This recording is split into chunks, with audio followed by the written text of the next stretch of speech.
na konstitusi Sheila Asnap keng bakia pertan kumno bakia ong Dongin ya nyon beng hakot pule ban ai ching jab ya ikong Dongin ya shat hey dongin ya shat hey dongin ya slot tilang Kada kengka jing ya teli ai Kongres Mary kum inong mikmat barang ikmilinti pa insalong inong yalam na Sheila constituency kani kaseng badang temai hapo katanjongi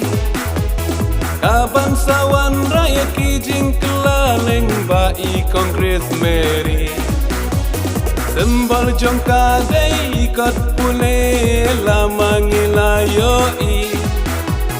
Moto jongka ladep sengdur banang pule putih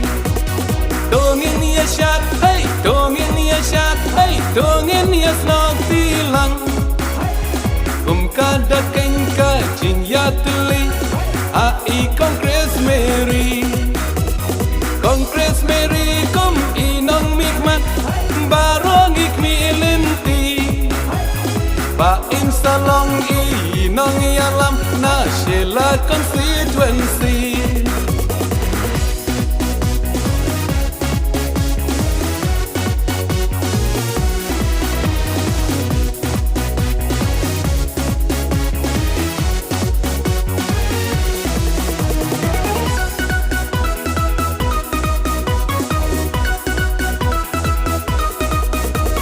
Wala shibun kijing keno shibun kijing kren beng ai lar ye I mentaka kenti wat om do jing kermen wat shu teneng wat shu perju labor to da perham shisha ye I bila ban beng enrai kum no pinran Dongin ya shat hey dongin ya shat hey dongin ya slot tilang kum kada